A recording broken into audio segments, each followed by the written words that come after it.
um, if you're not aware, if you're not already aware, um, this November, on November 8th, Seattle has some options on the ballot about either keeping our existing voting system or changing voting systems. And if we change to one of two choices, either ranked choice voting or approval voting. And we're going to dive into all these options, what the differences are between them, and more. And if you're watching this live and if you've got any questions, feel free to put them in the chat and I'll try to get them either right then and there or later at the end.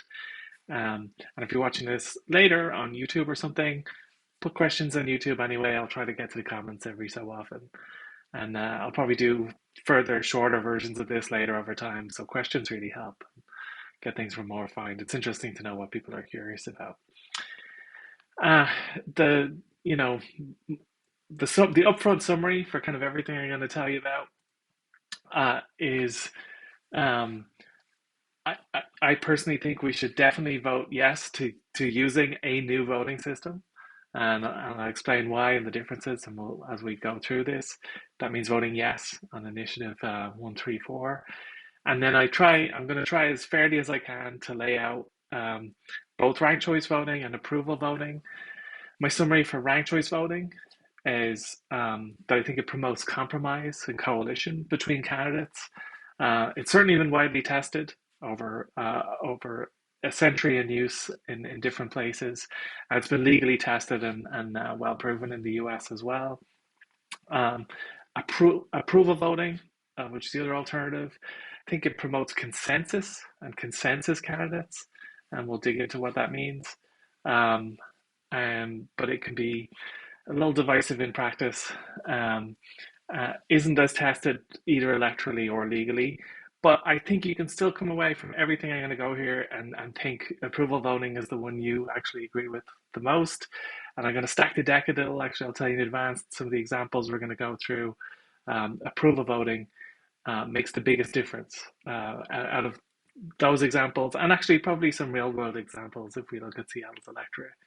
Um, so um, if you are an approval voting candidate, hopefully there's still or an approval voting proponent, hopefully there's still interesting things for you.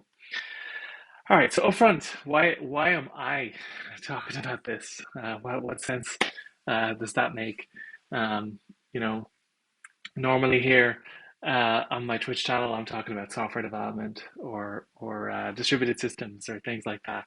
So why am I getting into this, politics adjacent topic? Um, well, first, I'm a Seattle resident. I've lived in Seattle since 2010. Not a lot of people were moving to Seattle in 2010. It was there was a recession at that time, and things were a little, a little different than they are today. But I've lived in different parts of Seattle. Seattle's treated me really well. I've made a lot of friends here. I've settled here. I love it as a place. I love the people. We're those of us who live in Seattle, we're very lucky to live in, I think, easily one of the most spectacular cities in the world. We're just surrounded by amazing nature and mountains, and we've got great people to match and a great spirit to the city. It's got a good culture and a good vibe to it, and it's also a very entrepreneurial city. A lot of amazing things have come out of Seattle. I until very recently, I never voted in a U.S. election or a Seattle election because I couldn't. I became a U.S. citizen in May after 12 years of living here. That's just how long it takes. I went as fast as I could, but that's the system based on the visa I had and how long it takes with a green card and so on. And so my first time ever voting um, in the US was this just just this past month when we had our primary here in Seattle, and that was fun. It's actually my first time ever voting using the first past the post voting method as well. I voted in some other countries, Ireland and the Netherlands. In both of those places, we have ranked choice voting um, methods. And so, my entire life as an Irish citizen, I've used ranked choice voting. So you're going to hear from someone who's actually used ranked choice voting. And not just that, but I was actually, you know, and deeply involved in elections in Ireland.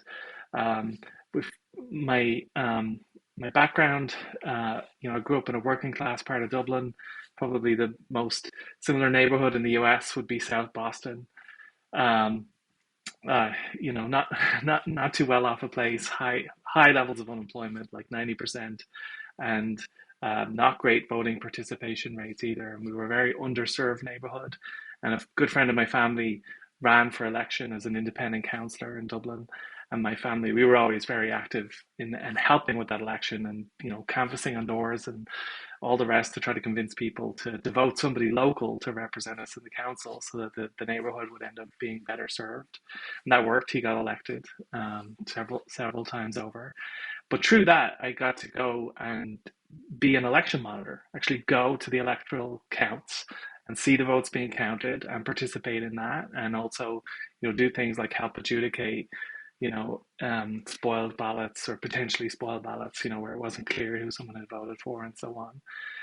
And I got to know the process pretty well. And then through that, you know, became an independent election monitor. So I'd also monitor elections. You know, I wasn't, had nothing to do with it, was just there as someone to help oversee things. And then in the early 2000s, when the Irish government tried to introduce electronic voting in a very unsafe, untested way, I helped found and lead a campaign against that, and we defeated it. We got rid of we defeated electronic voting in Ireland. It was not introduced, and we were able to actually show problems with the system and get it audited and all the rest. Um, and through that, got involved in a lot of different voting and voting security organizations. And I've also been elections monitor in other elections, including here in the US. I got to monitor some elections in Texas a few years ago, and I've done election voting security consultations a few times. Um, and I have talked to a lot of people about a lot of different voting systems for 20 years or so.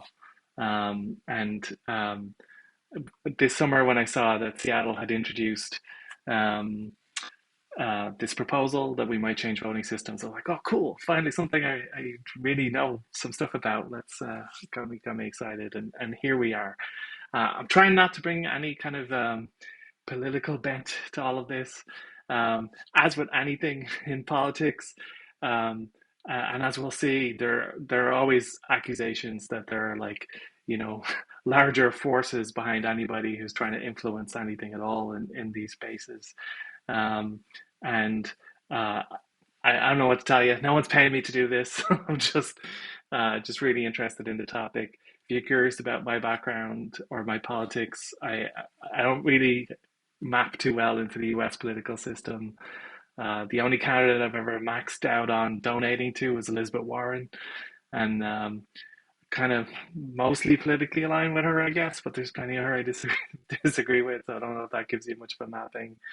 My job, I work at Amazon. I work at AWS, Amazon Web Services, the cloud part. And I'm a VP there, which I guess makes me an executive, which actually means Elizabeth Warren would now send me the money back if I tried to donate to her now. So, you know, these things get pretty complicated. Anyway, so that's me. Enough about me. None of that should matter for everything I'm gonna tell you. So what is Seattle actually choosing? All right, so we're just choosing whether to change the voting systems we use for mayor, for city attorney, and for council elections. That's it. That's all the Seattle City Council has any say over. So we're nothing to do with King County elections, nothing to do with Washington State elections, or our elections for U.S. representatives like Pramila Jayapal, or our senators like Patty Murray, who's up for election right now, or Maria Cantwell, or president. We're not changing how we do any of those. Just mayor, city attorney, and council elections. And we've got two choices: approval voting. So we've got a choice whether to change it all, and then if enough people say yes, we'd like to change, then we get to decide between approval voting, which is supported by a citizens initiative. That's how we all ended up voting on this, or ranked choice voting, which was kind of added as an option by Seattle City Council. And um, even if you don't think we should change systems, even if you prefer to keep the current system, you can still express a preference between these two. So you can say, well, I don't want to change systems, but if it changes, let me choose which one. So no matter what, it's always worth your time to kind of learn the ins and outs of these systems and so on. Alrighty. So let's talk some history. Uh, the approval voting initiative comes from the SeattleApproves.org. They've got a great website, lots of great detail. Um, there's two public leaders at least, who they're out there and responsible for this initiative. There's Troy Davis, who's an internet engineer. I'm just going to describe as an internet engineer. And there's Logan Bowers, who's an engineer and an urbanist and ran for council in District 3 in 2019. Um, as we'll see in a bit, I've seen some folks out there saying, "Oh my God, like big tech are behind this" or something like that. But as far as I can tell, these people seem just very genuine and like great citizens who feel like we could do it and improve voting system, and feel like approval voting is it. And that's, they organized and they created a citizens initiative, where they have to get a certain threshold of people, thousands of people, to sign, saying yes, let's have this initiative put on the ballot and so on, and send that in and make it happen and so on. And good for them. This is good. And then so that they got that initiative over the threshold, gets submitted to council. That's why we're all voting on whether we should use approval voting. And then when it got to the council, some on the council felt, well, if we're going to make a change, we think ranked choice voting should be an option as well. And there were 7 votes to 2 on the council in favor of doing that, in favor of adding ranked choice voting as an option. There were two no votes. One was the council president, and you can watch the video. I have the URL for it here, so you can see the full discussion yourself. But my little summary is, she didn't, and she might have a good point here. She didn't really, agree necessarily that we even have a problem to fix. So why make a change? Like, what's all this about? And Council Member Nelson, whose opinion was, well, hey, these folks went and did an initiative, and they got all these people to sign this thing. It doesn't seem fair to add this other option ourselves at this point. But 7 council members disagreed. They felt, no, let's add ranked choice voting as an option, and let the city decide. And those 7, I think it's fair to say, represent a pretty broad, like, political spectrum across the council. There's no like ideological faction or anything like that to this. Council member Sawant did say that she thinks there's maybe some big tech funding behind the approval voting initiative and so on, and it does. There's a Seattle Met article, if you want to go look for it, where you can find some prominent, or at least one prominent person who apparently helped fund the initiative. But I don't want to be going doxing folks who all they did was contribute funds to an initiative.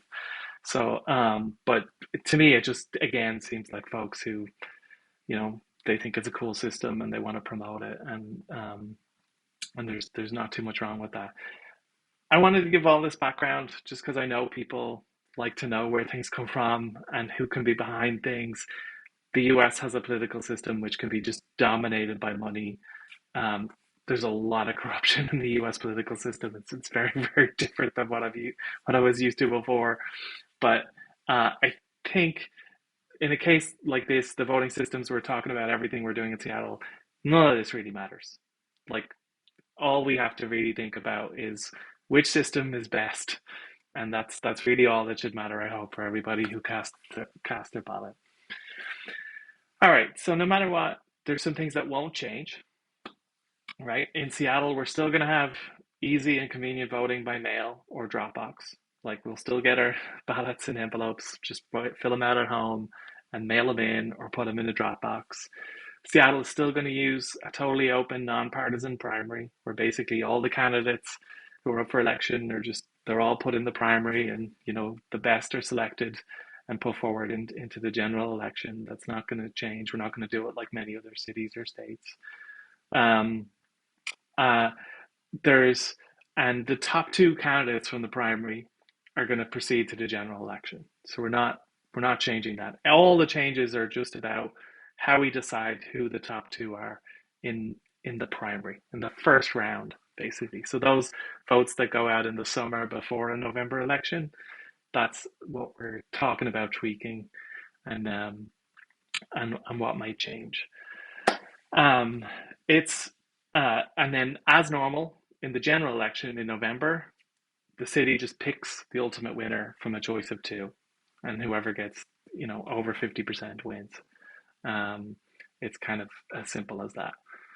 Um, and our options are to use stay on the current system, so that's first past the post, or to use ranked choice voting or approval voting, right? And so we're gonna dig into them. Now, the first big caveat I want to give, as someone who's been talking to people on election systems for a long time, is there is no perfect system. There's no such thing as a perfect voting system.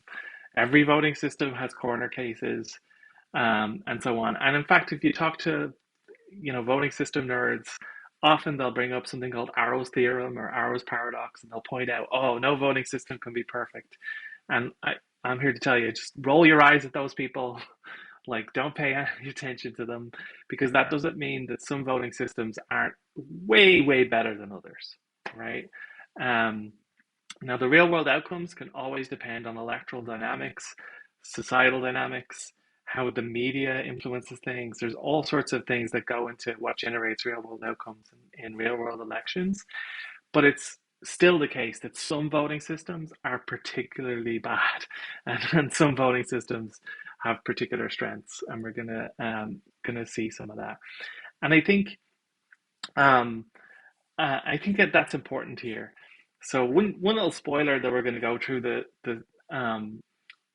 Seattle systems with is because Seattle has multi-round elections where we have a primary and then the best two go forward to only the best two go forward to the general. It's actually most of the challenges with almost any voting system are actually already well taken care of with that process. You get rid of most of the corner cases and the bad outcomes. So we already have that runoff process, which is pretty good. And because of that, we're not really going to see too many real world differences in the outcomes. So you'll see that. So I think another strong consideration people have when they're thinking about changing the voting system in Seattle is actually the broader US impact, right? It's about, hey, let's get a new system in here so that we can help generate momentum for actually improving the voting systems used elsewhere, like in our county and in the rest of the state, and even nationally, right at the country level. Um, you know, it the U.S. political system is incredibly badly broken. It is incredibly unrepresentative to the point that many major elections in this country are just outright undemocratic, including the elections for president. Three presidents in my lifetime, three different presidents in my lifetime have been elected without achieving a majority of the population support, which is just bonkers. And it's three, by the way, not two. We'll see how it's three later. Um, that's not a good sign of a voting system. There are states and counties and cities and places that have been gerrymandered um, to crazy levels, to way past the point of democratic legitimacy in my perspective. And definitely some of the changes we're going to cover today, like ranked choice voting or approval voting, would be a major improvement in you know large parts of the US and on broad sets of those challenges. There are other things we could do too as well that I'll cover. Um, so I think it's important to think through that context too. Like which of these systems, because by endorsing a system and adopting it for Seattle, even if it doesn't change the outcome of our elections that much or very regularly, it is kind of where we're putting another chip in terms of endorsing, maybe what the rest of the US should do or what we're building momentum towards. So I want to keep that in mind. All right, but let's get to it. We're gonna actually run through some mock elections just to see the basics of how each system works, right? And I'm just gonna have 100 voters in each mock election just to keep things simple. I'm gonna assume like a polarized and divided electorate, which I think is true even in Seattle, right? Now, Seattle is considered by most of the country like overwhelmingly left leaning. Um, and that's true. But even in Seattle, there's still polarization and division within its spectrum. Even here, the forces of how our electoral dynamics work and how our media ecosystem works tends to really divide folks on strong boundaries. Just that our boundaries in a very different place than maybe the national one is. But I think those dynamics still count. So I've picked, uh, you'll see, I've picked a type of thing to elect, which I think we'll see naturally divides people, and we're going to look at the likely results, very direct ones, and also knock-on impacts, and so on. All right, so we'll get to it. So let's start with first past the post. So that's our current system. That's what we use. Uh, um, I I have so I want to put as strong a case as I can for each voting system, but my heart's really not in it for first past the post. I think first past was just a dire system, just the worst possible common voting system. Um, it is staggeringly bad and very easily manipulated. And but I think the strongest pro you can say in its favor is that it does lead to stability in representation and government over long periods of time. Districts, cities, countries that use first past the post tend to have people in longer periods of office where they can get elected and re-elected and re-elected and re-elected. It can be more stable in that way, and some people really value that. There was a referendum in the United Kingdom about whether to use um, first past the post or a form of proportional representation. I don't think it was actually a great form. I think it was a form that was rigged by the parties. And either way, the country rejected it and decided to stay with first past the post as their voting system. And a major reason, asserted by a lot of those voters was, well, they just wanted the UK to be a strong, stable country and to have, you know, long-running governments, and they've gotten it. The current Conservative government has been in power for a very long period of time. Before Blair, there was a very long Conservative run too. I think they had 17 years that time, and I forget how many years it is this time, but it's a lot. It's getting up there, and so they do get that outcome, and they feel like that helps the country project a kind of strength, I guess, or stability or whatever. You know, not so sure they get great results, but um, but that's a pro as far as some people are concerned. Um, the biggest negative is unpopular candidates can get elected like regularly. Like this is a common occurrence. Like I said, we've had three presidents in my lifetime that were elected rallies and not majorities, um, and cases where, and that's not just down to the electoral college. First past the post plays a role too, as we'll see, and it's a really tactic to try to add spoil candidates that will divide a particular side, so that even though maybe 60% of people prefer, let's say, a certain wing or a certain kind of result, that the 40% win because so then they manage to divide the 60% into two thirties. That happens over and over, election makes it very difficult for new candidates to enter because they're just perceived as a spoiler. It's just not good for electoral health, and it's kind of intrinsically divisive.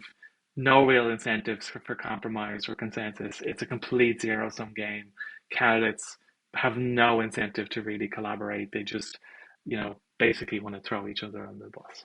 So we'll run election. So as I said, I wanted to pick, a divided, polarized topic and something to vote between, but I wanted to stay apolitical. So I decided let's vote over what we're going to have to eat at a party, right? And so we've got some options that are meat, and we've got some options that are vegetarian, right? And certainly in Seattle at least, uh, apparently we have between about 30 and 40% of Seattle are non-meat eaters, one of the highest percentages in the country. It's amazing. Well, not that surprising. I guess Seattle and Portland would probably be the top two. And and you know, this topic of whether people eat meat is a really deep one of identity, right? Some folks are vegetarian or vegan for health reasons, but some are for moral reasons, right? They just do not want animals to be harmed and feel like that's a very deeply rooted issue. And then likewise on the other side, we've got folks who almost eat meat out of a sense of like, well, I'm a meat eater. How dare those vegetarians tell me what to do with humans are the dominant species and we can eat anything else we want, right? So you can see how it's this polarizing topic, right? And you could very easily construct a social environment or a media ecosystem that would just constantly define those two groups by their extremes. One minute you're interviewing the folks who are eating the, raw blue steak, right? I'm like passionate meat eater, and the next you're, the person with the quinoa salad, and that's all they eat, right? And you're going to get a very, polarized, being constantly reinforcing view of society, right? But the reality is, there's all sorts of people in between, and there's people who would, have. But let's say we ran a first past the post election on this, what to eat at a party in Seattle, and we've got steak, a hamburger, some salmon, an impossible burger, and some kind of salad as our options, right? Well, I'm going to say, so I said about 60% of folks are meat eaters. And let's say out of that, 20% are like, I'll just hardcore steak, please. I just want steak. 30% are like, it's a party, I'll have a hamburger. And 10% are like, I'll eat salmon. Or maybe they're pescatarian, right? Um, and so these are numbers you get. And on the vegetarian side, they're like, well, I'm a vegetarian. I'll have a salad. Like that's just what I prefer. But I'll some percentage want the Impossible Burger.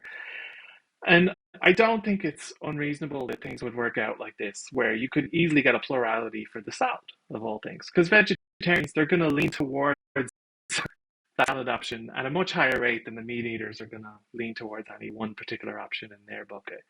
And so in a straight first past the post system, you're going to get an odd result here. The salad's going to win.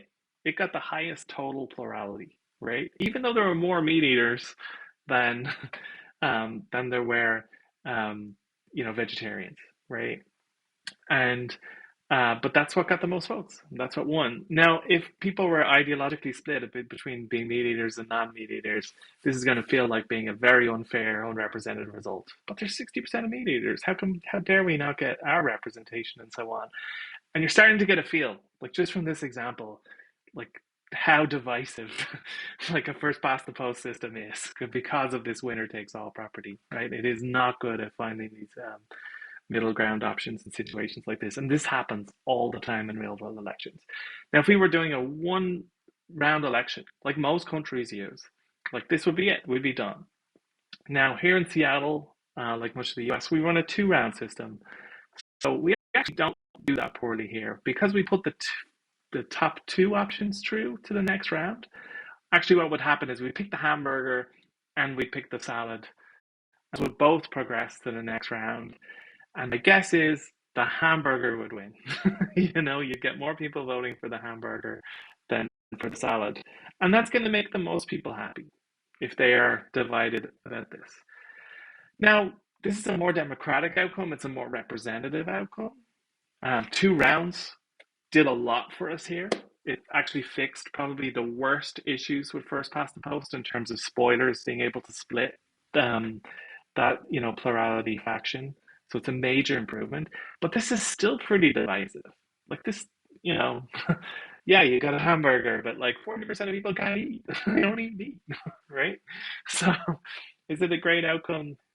I don't think so, but like it's a better outcome having two rounds. Actually, it's still a much better outcome because it's representative.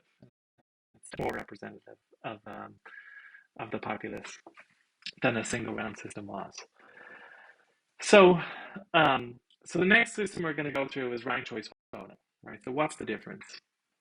So, as I said before, the big pros of ranked choice voting is it encourages coalition building and compromise, and it's been widely in use, for over a century. The biggest downside is probably it's got bigger ballots, and counting takes longer. I don't think it's a harder system to use. I just have never seen any evidence of that. Like I said, I grew up in Ireland watching people vote and seeing the votes counted, and no one really had significant difficulty using this system. There are no real reports of significant difficulty from any other countries that use it. Um, it's very, very straightforward, very easy to use. But the ballots are bigger, and counting does take longer. Although with our modern counting systems, the way we do it in Seattle, I don't think it'll make any delay in the results or anything like that. Won't really change things there too much. So again, we're going to use the same numbers. So in ranked choice voting, the way it works is right. You've got all your options, and you basically say, well, this is my first option. This is my first preference. This is the one I want the most. This is my second preference. This is my third preference, and so on. Right. Now, in some systems, you can go as many deep as there are candidates. In the Seattle's proposal, you can go 5 deep and no further. That's fine, in my opinion. It doesn't really make any difference, and it'll limit the size of the ballots. Um, but let's say this is how we count everybody's preference, right? So all we do is we look, okay, let's take everybody's votes, and whatever they voted one for, whatever they said was their first preference, we're just going to count that vote towards that thing, right? And this is how it shaped out, just like before, just that post, we got the same result. So then next, what we do is we eliminate the thing that got the least votes. So whatever got the least votes, it gets thrown out, right? And its votes. So we then look at those votes, and we go, what the people two for? What was their second preference? And we redistribute those votes, right? So that's the Impossible Burger loses out in the first round. It had the least votes, and so we said, and then two of its voters said, well, I would actually just like a burger then if I can't have an Impossible Burger, and then because maybe they were just having the Impossible Burger for they wanted to try it or something, and three of them said, well, I'll do the salad because I'm vegetarian, so I'll have to have the salad then. And so they go on, and then we eliminate next the one with the next least, right? So now it's the salmon loses goals, and again for the salmon voters, okay, well, who did you want next, right? We're going to move your vote there instead, and some go to steak, some go to burger, if you go to salad, and so on, and we repeat. So steak now has the least. Where did those votes go? Most of them go to burger. Some of them go to the salad. And what we're getting here, right, is we're eliminating the spoiler effect, right? Because people can express their next preferences, it becomes totally safe to vote for, some new entrant, some new experimental candidate, someone who's got ideas. They're not going to get shot down at the first measure by everybody saying, how dare you enter this election? You're going to ruin it for our side, right? It's going to promote a diversity of candidates because them joining the election just makes no difference to the end result, really, if they don't win, right? Like worst case, their voters can go, well, I want to vote for you. I like your ideas. You're cool, but you may not win. But so I don't want to just throw my vote away. So I'm going to mark what my second and third, fourth preferences are, and so on. And so my vote will continue, right?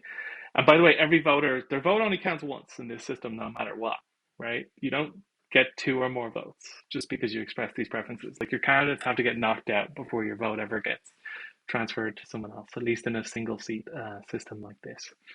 And so you eliminate that spoiler effect straight away, right? Now we got a lot of that with the multi-round system already in Seattle. Just having 2 rounds got us most of that, but we do get more of that with ranked choice voting. It's even more robust against that. So that's great.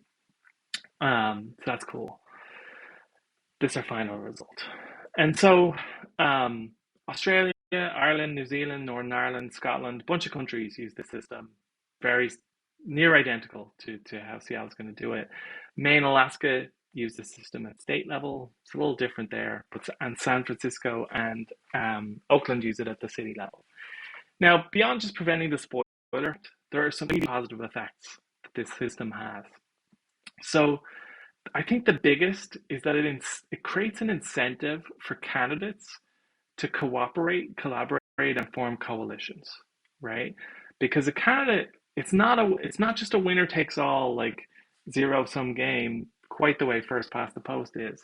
Like there's an incentive for you to say, well, look, the two candidates can go and say, look, we want to vote, one for me, obviously, but give your second preference to this other person because I want to give them a leg up. And if I don't get elected, here's who I'd love to get elected next. That happens to some degree in multi-round elections anyway. Typically, after a primary election and some people get culled out, they'll often endorse who they think their voters should vote for in the general. But you can do that up front in ranked choice voting from day one with no harm. So it creates some incentive for coalition building, and that also creates an incentive for compromise, right? It creates an incentive for these candidates to identify common positions and things they agree about, and for that to be more of the conversation than things that just divide and that they disagree about, right? Which is, I think, really, really important. And it also creates an electoral dynamic that I think is very interesting. And a lot of the city council members recognize this and actually called it out as their reason why they wanted this system, which is that if you go to somebody's door and you're trying to convince them to vote for you, and they go just say, well, I'm going to vote for X. Well, the conversation's over at that point and you just leave. And it was a waste of everybody's time.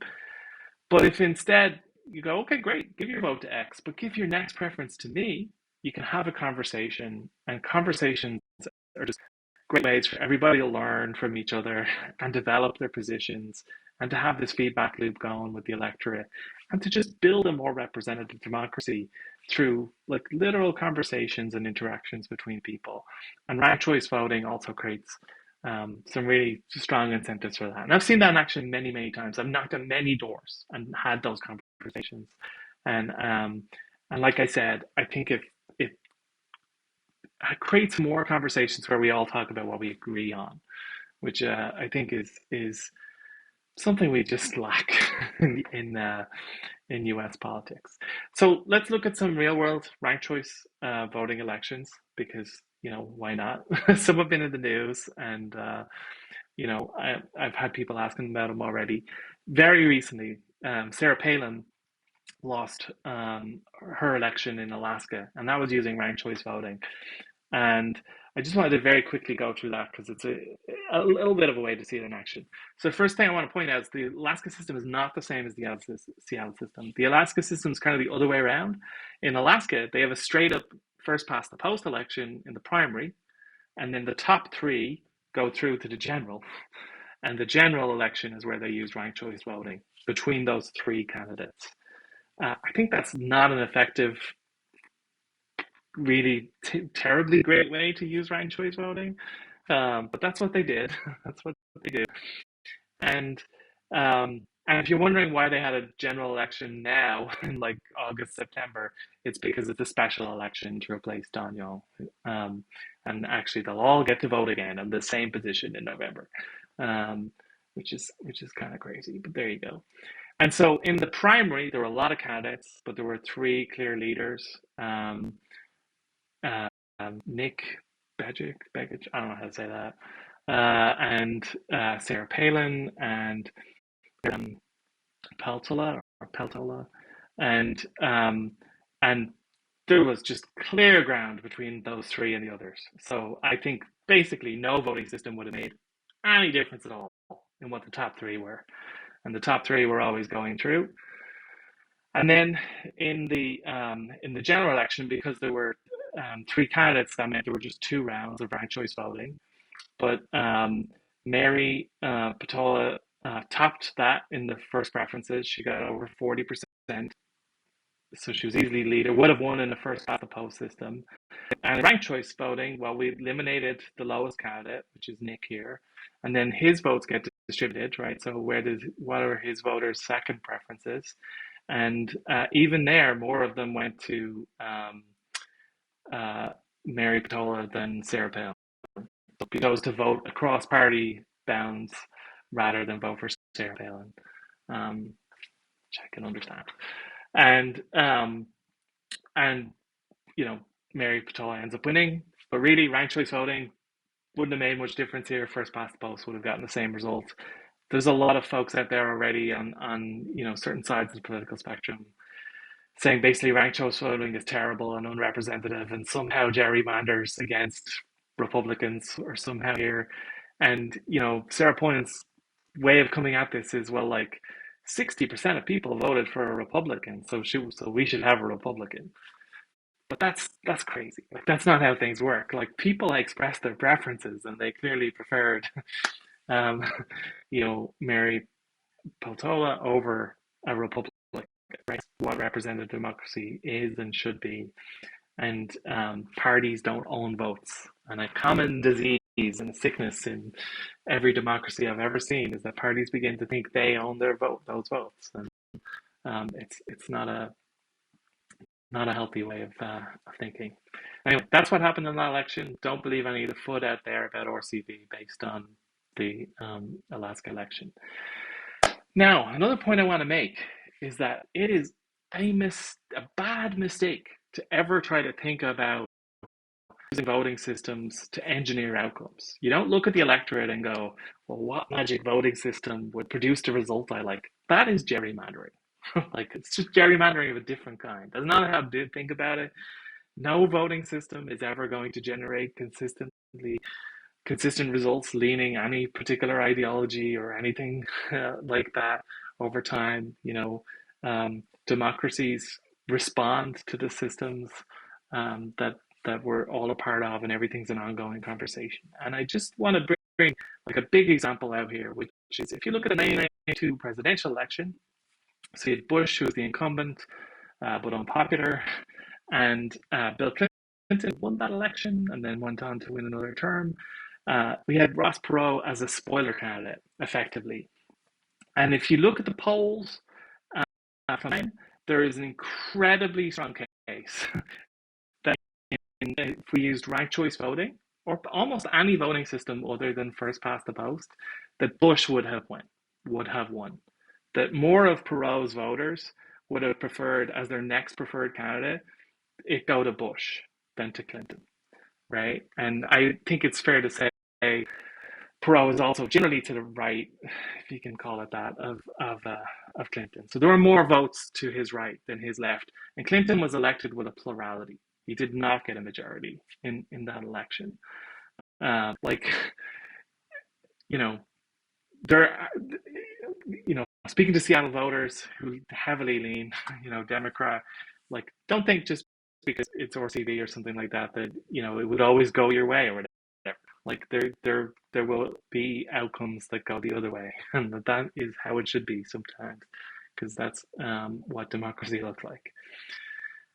So just one prominent example there, and that he's the third president, by the way. So most people know that you know that W. Bush was elected with a minority of popular support, and certainly Trump, but a third was Clinton, who was actually also did not get a majority of the public support, and that makes me question at least the democratic legitimacy of all that.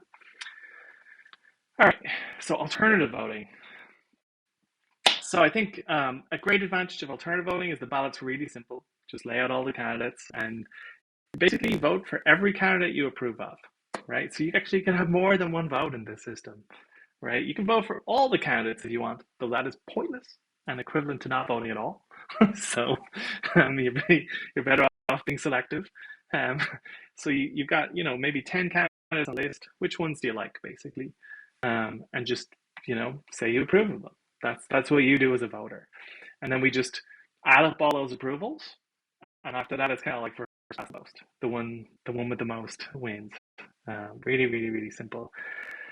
This tends to promote consensus candidates, and we'll see how in a bit. But it's also still like intrinsically with very few incentives for compromise or consent. Um, or sorry, compromise or coalition, I should say. I don't mean to contradict myself in this slide. It does have incentives for consensus, but not coalition. And that's because, um, like, the second you vote for two or more candidates, you are diluting your vote to some extent, right? Like, if you really strongly want to get one person voted, your best is to just vote for that person, for somebody else. You're diminishing the odds that that first person will get elected. And that the candidates know that, and so they don't really have that same incentive to compromise or form a coalition across candidates. They do have an incentive to try to be the most approved of candidate, which some people say, well, that's going to get you the most bland or least offensive candidate. They're just going to be the person who's the most agreeable, and they're just not going to take, any extreme positions. And I like to think of like someone in the US who might fit that criteria would be like Dolly Parton. Like everybody on every side seems to like her, and she just really is really good at avoiding ever taking a position at any of the extremes and so on, right? And candidates like that could probably succeed really well in approval voting systems. But then you have to ask yourself, are those people going to get anything done? And what are the knock-on impacts and so on? And so we'll look at alternative voting. So now we've got 100 voters, but they can each vote more than once. So these numbers do not add up to 100, right? Just basically laid it out kind of in my mind what I think people go, well, 55 approve of hamburgers, which also means, by the way, 55 approve of an Impossible Burger. They'll have either, never. Uh, strong overlap between those two sets of approvers. Maybe some that only one or the other, but strong overlap. 20 like will have salmon, and 50 will have salad, whatever. So you get a very different skew. You get very, very different bars here than what we've seen with either the first two voting systems. And so we get a different result, right? In a system like this. Well, a hamburger is still one of the most popular, probably the most popular meal in all of America. Still wins, still gets into the final two. But so does the Impossible Burger, right? Which I would say is a consensus. Leaders can have it, vegans can have it, anybody can have an Impossible Burger. So it makes it in the final two. And now we get to vote between those two. Your guess as to which would win. It's just personally, I bet the actual hamburger would still win, even in Seattle, even in Portland. But whatever. This system's used in St. Louis, Missouri, and in Fargo, North Dakota. And that's about it in terms of examples that we can find.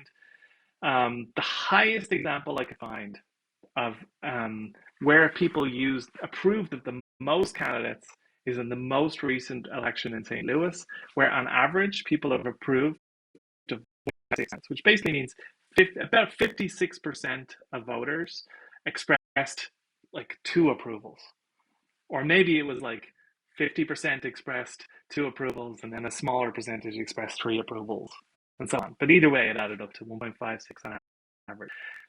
In my opinion, is remarkably low. Like someone who has actually scrutinized ranked choice voting elections, it is normal. It is common for basically every voter to go 2 or 3 deep, and then you get the esoteric people who go 4 or 5 or more deep.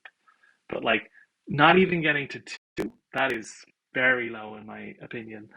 And I don't know.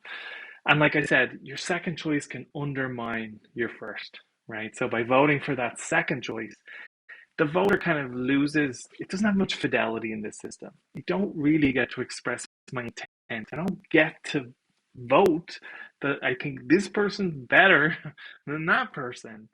All I can say is, like, I approve of these two people equally as far as this, and the rest I don't approve of at all. I just personally don't think that's very granular or whatever.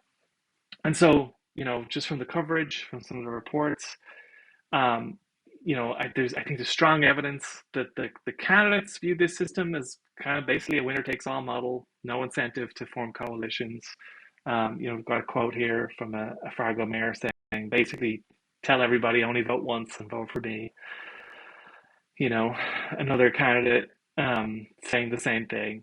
You know, personally, I just don't see the positive electoral dynamics.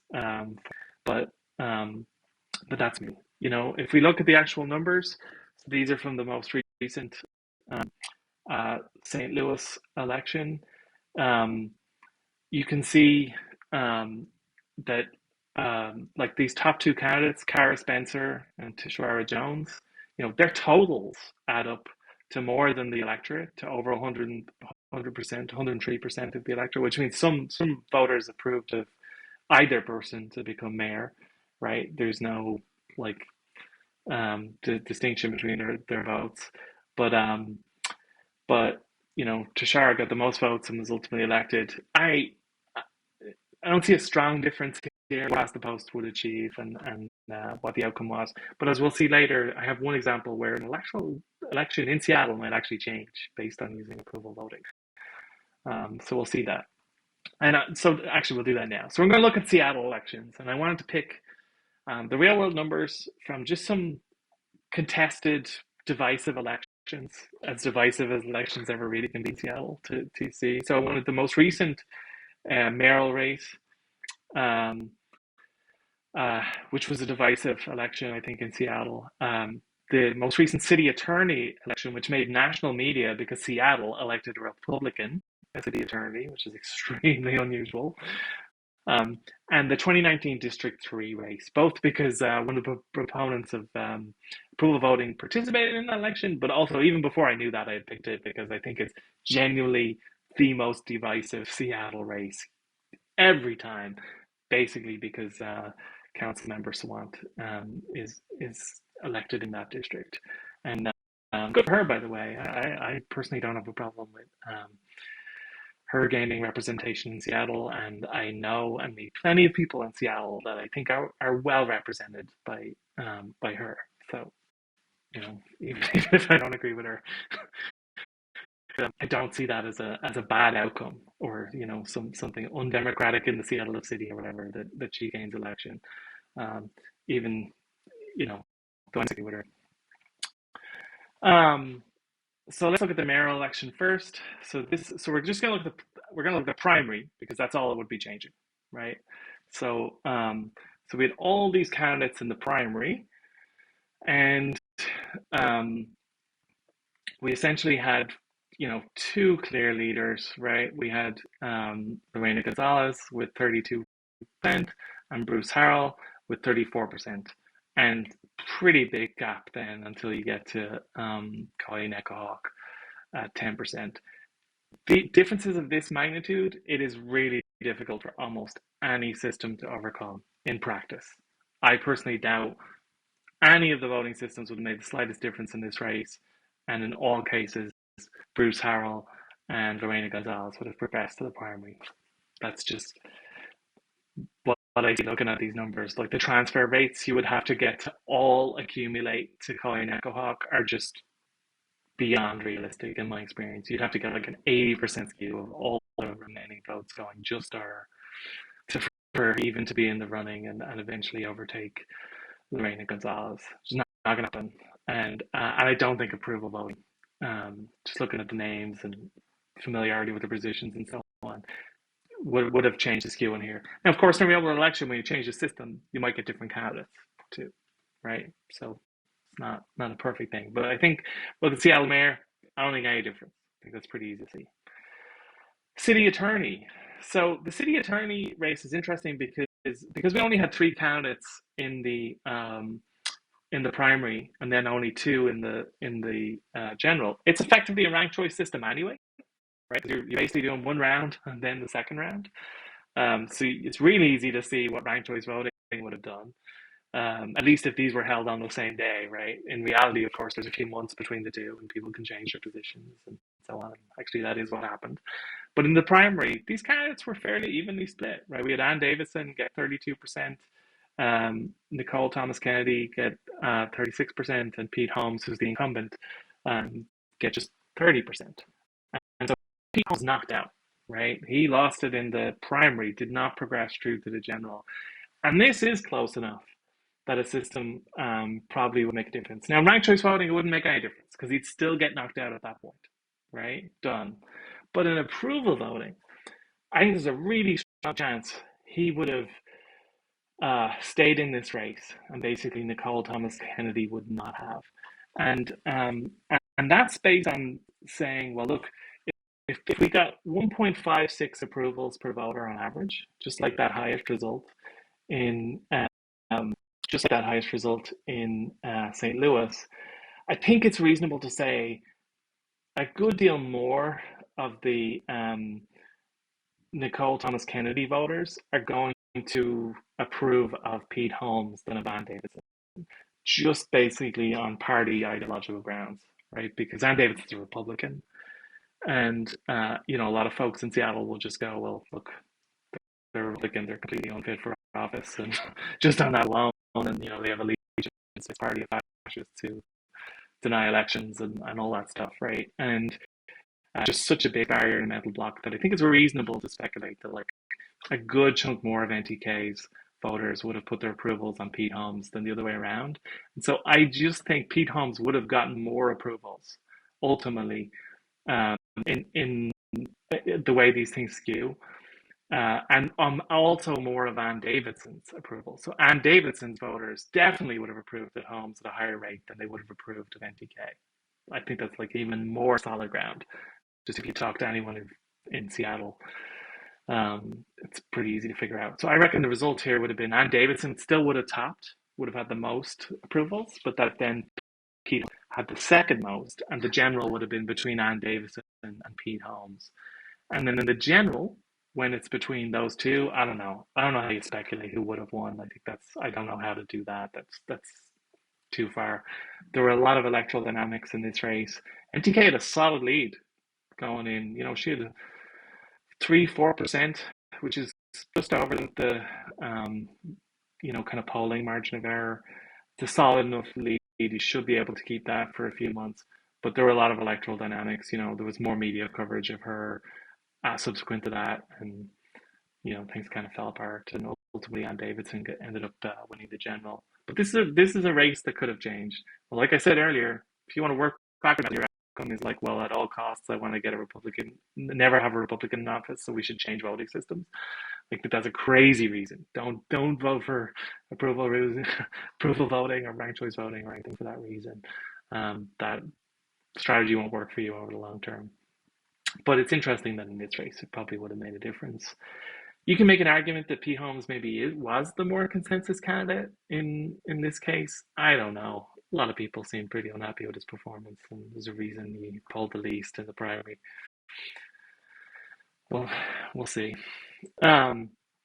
So let's go to District 3, 2019. The other one I wanted to look at, because like I said, I think this is the most divisive election, city council election in Seattle every time it happens. And there was a subsequent recall attempt as well on council member Swant, which failed. She kept office, and that tells us she is a kind of majority support in her district. At least a majority did not want her recalled, right? Which is interesting. And she's a pretty solid lead. Like if you look at the first round primary results here, and nobody's ever overtaken her in the general. It's been really close. I don't think approval voting would really make any difference. I don't think ranked choice voting would really make any difference. Personally, I don't just don't really see it. The numbers adding up that way and surmounting. Again, you'd have to get a lot of transfers, and we can see from the general like how things go when it's a straight off, one against one race. She wins every time. So that makes it easy to see how ranked choice voting would go, I think. But even approval voting, I also think it's just such a divided electorate too. Like there's just folks that'll only ever vote for Salant and they'll only never not vote for Salant, and it's that simple, you know. And I don't think approval voting will do much to change that, at least in the in the short term. But we'll see. So my summary of this, like where to take it, is I matter what, we should definitely vote yes on Initiative 134 because I think first past the post is the worst of all systems. And even though Seattle has a multi-round system that fixes its worst faults, even though we've got that primary and general separation, which really, really helps and means we don't too easily get a spoiler candidate, it's still better to have either ranked choice voting or approval voting than first past the post, in my opinion. And I also think that's important in creating momentum for national change and so on. And my personal preference is after know um, doing a lot of research, not research over the years and recent research, um, deeper research and approval voting. I'm not convinced, and I still think ranked choice voting is the better of the two. I think it produces better electoral dynamics that match voter intent better and are better kind of candidate um, activity and just overall better outcomes for society. And I think approval voting could just be as divisive as first past the post voting, and people just will feel cheated by a system where they can't really express a preference. I just can't get my head around that. But I also recognize that I come to this with a massive bias of having voted using ranked choice voting for my entire adult life and having a strong affinity and being been deeply involved in that system in several countries. So, I obviously bring that bias and baggage, but with me on that one. So we'll see. Either way, I hope we do change systems. It'd be kind of cool. I don't think it'll change the outcomes that much, but I do think it'll have an important knockdown effect on momentum. So, that's the end of my slides, but there's been a lot of chatter, and I'm gonna go through that. And if folks have other questions, throw them in there now, and I'll try to answer them, and we'll see how we do. There's definitely lively discussion in the chat. I'm gonna select several screens. Okay. Well, people congratulating me on my citizenship. Thank you. People used to ask me, am I a citizen? I used to always say, yeah, but just not of this country. now I can say I'm a U.S. citizen too. Um, the U.S. immigration system, man, that is a whole other topic. Um, but I'm glad and proud to be a citizen now. All right, so let's see. So got folks talking about the center squeeze effect, which is definitely an interesting effect, which can lead to um, vote splitting generally like in the middle of an electoral spectrum and producing so on. And in my experience, ranked choice voting definitely helps ameliorate that. I don't know about as much about approval voting, but it probably does too, considering it stability. Aaron asked, does plurality really lead to stability and so on? I think it does. I was at an electoral conference before that UK referendum where actually there was all the research presented about the benefits of first past the post versus ranked choice versus proportional representation. And it was, I think there was some pretty clear evidence that the countries and places that used first past the post did tend to have the longest running, like re-elected governments and so on. Whether that's a good thing or not, it's super, super situational. The US has had very long runs. The US had a very long run where, basically Democrats controlled the US House of Representatives for like a very long time, right? UK is, their center right party that tends to happen like that. This is a good time for me to mention too that one thing Seattle could change that I think might be more significant. I thought I had a slide on that. And they were, I definitely think something that's much more important than what's in the voting systems and the particular mechanics of like first past the post versus ranked choice versus alternative or versus approval voting, or there's also another voting which people have been trying to advocate for. More important than any of those is participation. And I think having a high voter participation rate is really, really important. And I think one of the benefits of ranked choice voting is that we could just have a single round system um, where we set preferences and ultimately get top candidate. And I think we get more participation that way. There tends to be much more participation in general elections than in primary elections, you know, and it tends to be poor and marginalized folks who vote the least, especially in primaries, because they have busy things to do. Like it's you know, and um, and so compressing everything into that one race would have that benefit. It would also make it cheaper to run office, right? You don't mean two elections in a row and do all that work. Um, you know, so although maybe it doesn't make it cheaper, I don't know, because maybe it doesn't cost that much money to run in just the primary. I don't know. So, but I think it's an interesting potential benefit. I also think ranked choice voting is the most compatible system with multi-member districts. So that's where you say, instead of just voting one person into office, let's vote the top, whatever, three, four, five, or say seven in the case of the LD Council. And that's where you tend to get even more representation, right? Like geographic representation or less geographic based representation, and instead tend to have more political representation. And systems that have multi-member districts break that two-party hold, and you just get more parties involved, right? So Seattle, we've got basically all Democrats plus Sawant, who identifies as a socialist, um, and although now a Republican city attorney, so there's not a lot of party or ideological spectrum in here. The U.S. party system hides a lot of ideological differences that might be better encapsulated by having multiple parties, like a Green Party, right?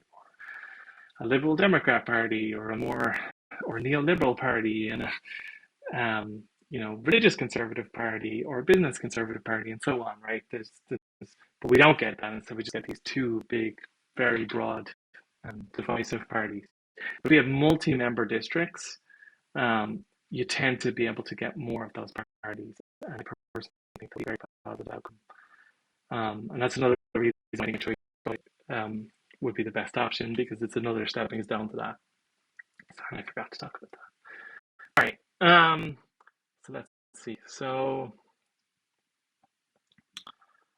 some of these comments relate to something I was saying, and I can't remember exactly what it was. Oh, well, there's some comments about electoral stability. We just covered that.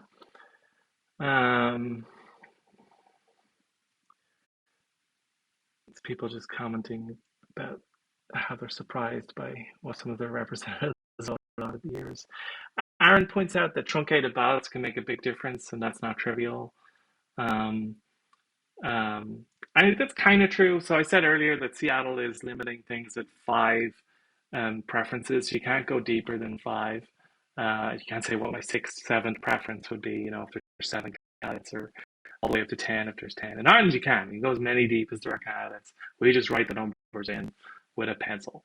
But Seattle system has to be tabulated, and it's optically scanned and a bunch of things. So that doesn't quite work for them to produce this, N by N matrix if you were to do it, and the ballot gets pretty big. So that for pragmatic reasons, they say, well, let's get to five. And so we have to put 5 columns beside each name.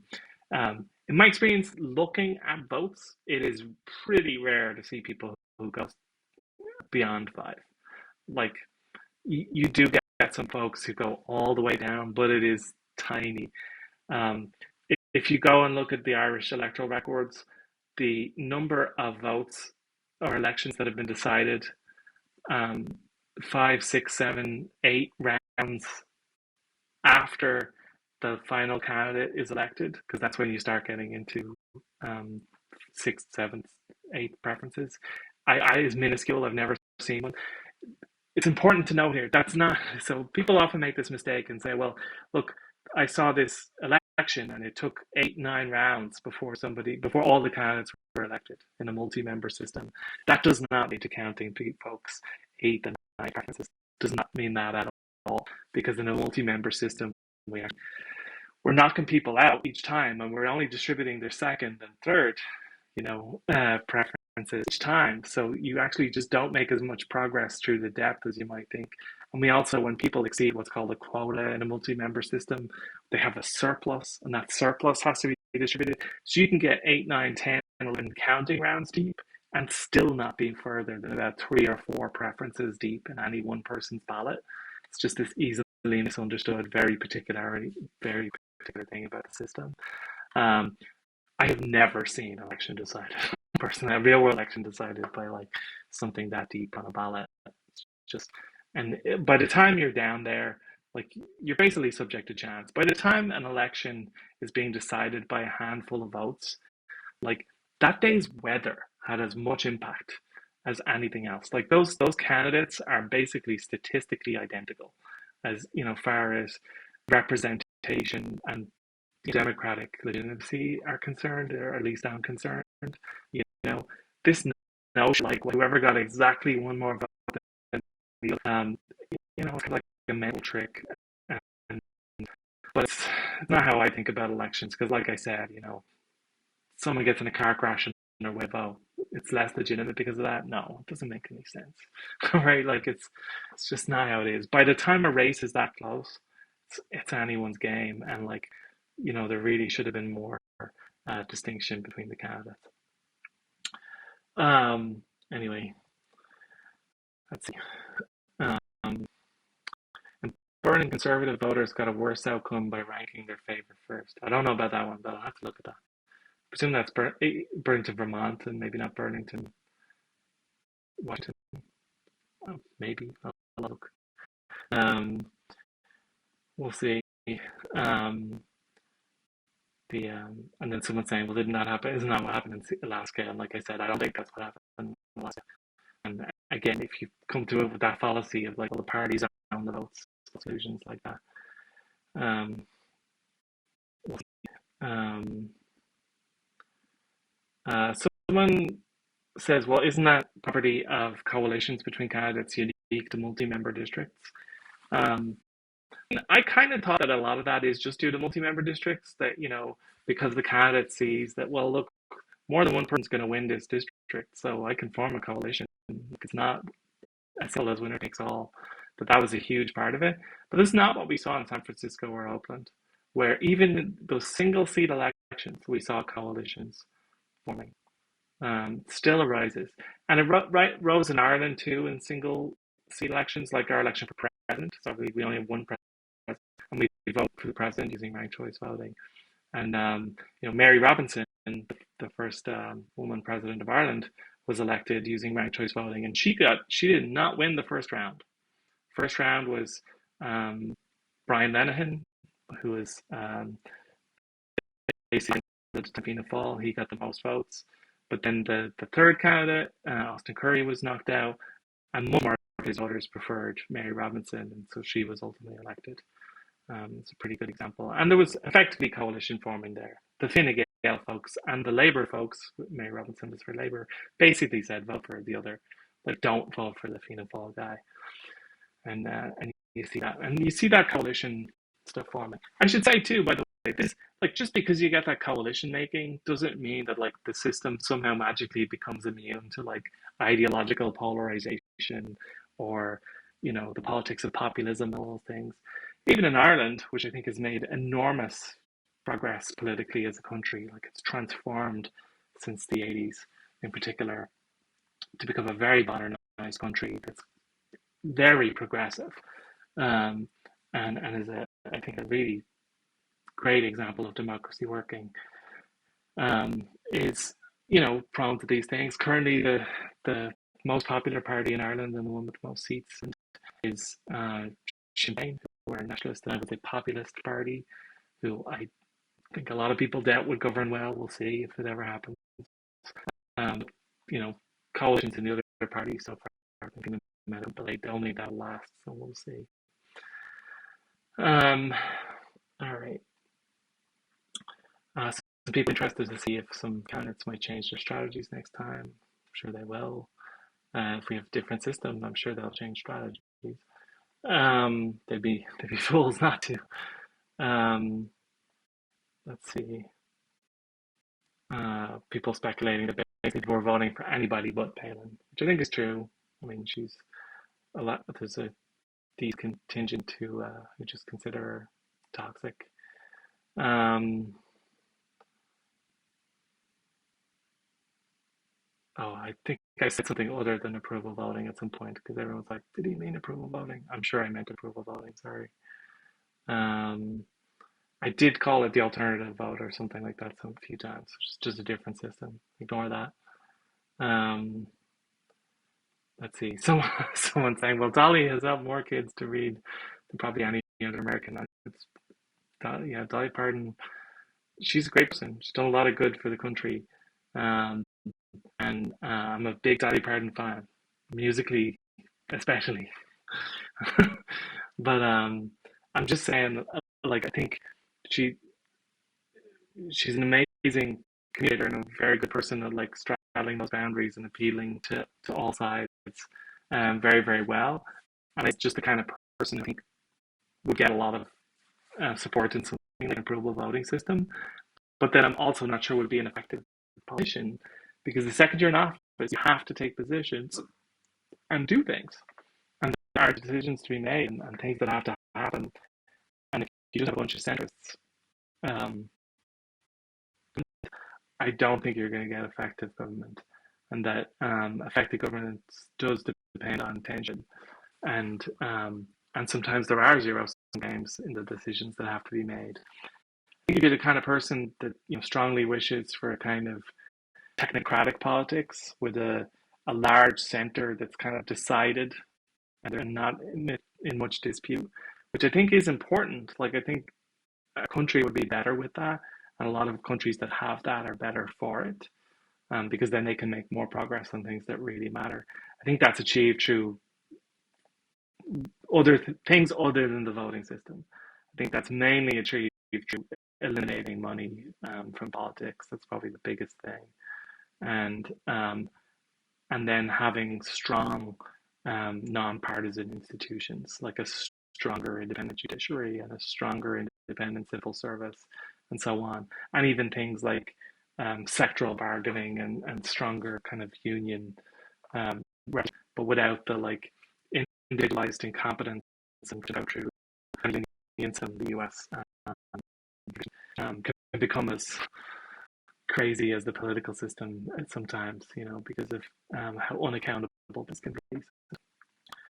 But those dynamics I think are all more important than the voting if that's your goal. Um, most people can't tell the difference between the Impossible Burger and the regular burger. I can, definitely, for what it's worth. I don't know what's going on there, but I did find out in my 20s that I have twice the amount of nerves that I should have on this side of my face and into my tongue and taste buds, and that probably does lead to heightened taste and smell. I still think most people probably can tell, unless it's dripping and all sorts of other things covering it. Let's see, what else are people saying? Somehow people got to talking about the UN. Don't really completely follow that one. Um, let's see.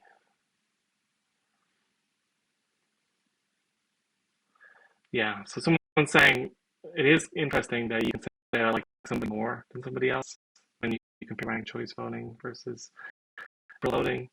And, I do think that's that is an important advantage of ranked choice voting. It does express much more, it gets much more information out there about what the electorate's preferences are, which is a really important step in then informing what positions, people should take and what people should do and so on. I think you lose a lot of fidelity with approval voting.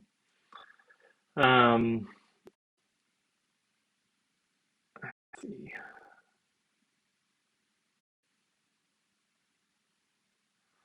What else? Somebody loves Pete Holmes stand-up act. I didn't know he had one. Good for him. Um, someone remarking that they voted against recalling Swan because they just doesn't anti-democratic that, that seems totally legitimate to me. I can imagine doing that. Um, and and there's a common conflation between widely tested and effective. I think, but yeah, I don't think this is because something's not widely tested that it's not effective. I want it to be neutral, and the fact it isn't as widely tested. There is, I did, I didn't find any like legal concerns about approval voting. Some people did say that it might run afoul of some state constitutions or other legislation. They have basically put into law one person, one vote, and approval voting is not one person, one vote. Now, every person can vote as many as they want. No one gets automatically gets more votes than the next person or anything like that. But it does maybe rattle of that technicality, and so there is some legal murkiness there, and we'll see. But I don't think that's going to be an issue for Sal. Maybe a bigger issue if it goes more broadly. It does remind me though of a way you can game approval voting, which is you could just put more candidates in that are aligned to a certain um, ideology or whatever. So you could still do some spoiling and coalescing that way. Let's see. Apparently, there's a Radio Lab episode on all this. I'll have to listen.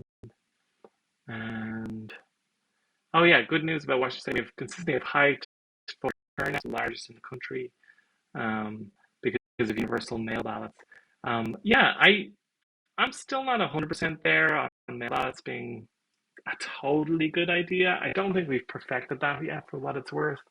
When I came to Washington and I even messaged the governor about this once. I don't like. There's some serious downsides to mail ballots in terms of electoral security.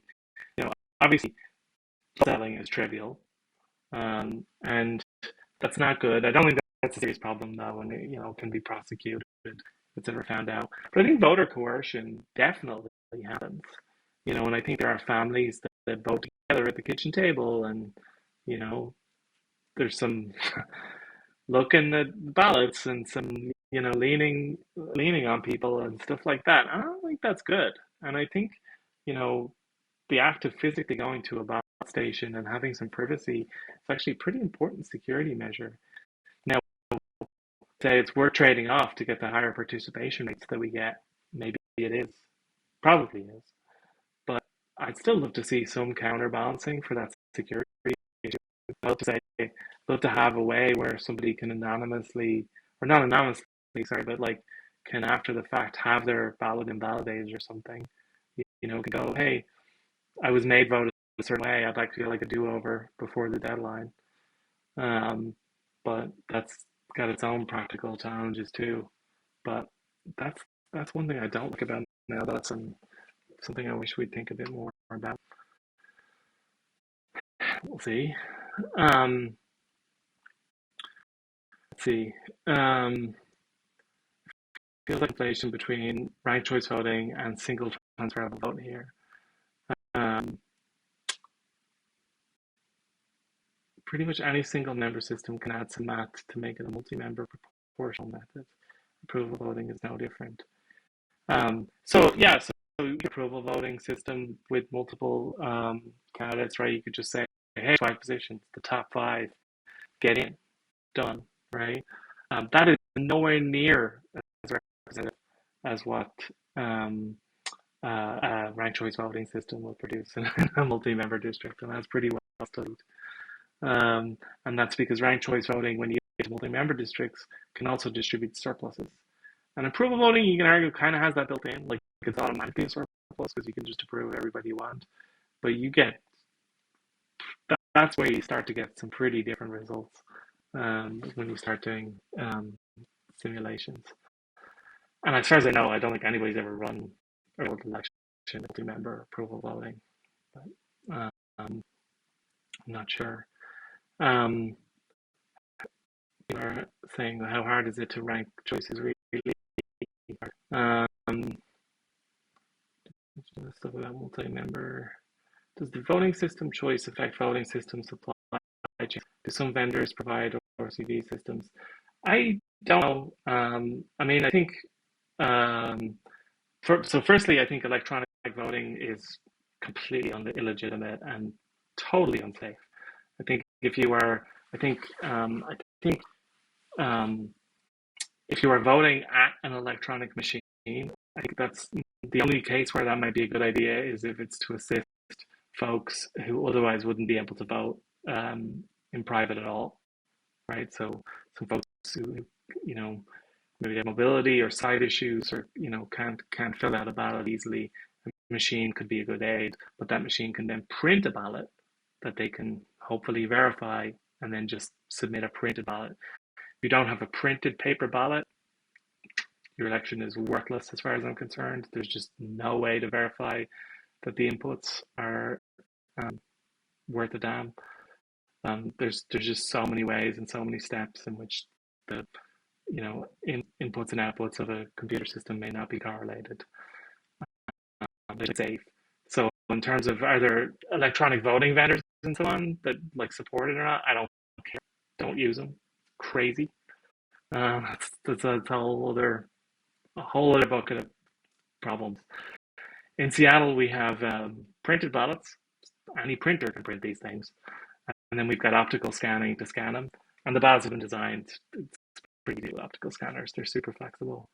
And then it's really important that we then verify by hand at random at least a decent chunk, if not all, and ideally all of the paper ballots. There's just no reason not to, in my opinion, to not take that long. It's not that big a labor intensive exercise, and it's a really important security measure to make sure, like, neither the scanners nor any counting software has been compromised. And I'll never forget about that. Let's see. Um, it's true that ORCV would require additional certification that would take 3 to 5 years as well. I think that's for the machines. But like I said, I don't care about machines, don't use them. Let's see. Oh, the UN uses approval voting. Now I get what that's about. All right, and people are remarking that no voting method is immune to strategy and so on. All right, great. Pretty much got the end. Um, and now Aaron's talking about risk limiting audits with approval voting, and ORCV hasn't come up. So the logistics of a risk limiting audit are definitely easier for approval voting. And first past the post, I probably should have listed that as a pro and a con. It does take more to do a risk limiting audit of a ranked choice vote because you got to do the rounds manually um, to really confirm the result um, fully. There are other kinds of risk limiting audits you could do, like if one way to eliminate the counting software as a risk is to just have multiple implementations from different people, right? And they can each have their own copy. And so in that case, all you need to do is to like pick a sample of ballots and confirm that that sample of ballots is represented in the inputs to that software. And that's just as easy whether you're using approval voting or ranked choice voting. But if you want to do a full risk limiting audit where you basically completely run the election by hand, it will take you longer with ranked choice voting. Cool. I'll give it that. Alrighty. Thanks everybody for watching. It's gonna go up on YouTube. I'm gonna, point curious people at it. And like I said, if you're watching on YouTube and you get a question, just throw it in the comments. I'll try to get to it. And thank you to everybody who watched live. We did 90 minutes, way more than I expected. But cool. If you live in Seattle, please do vote in November, no matter what way you vote. I think that's really important, and means a lot, especially people like me who couldn't vote makes a lot. All right.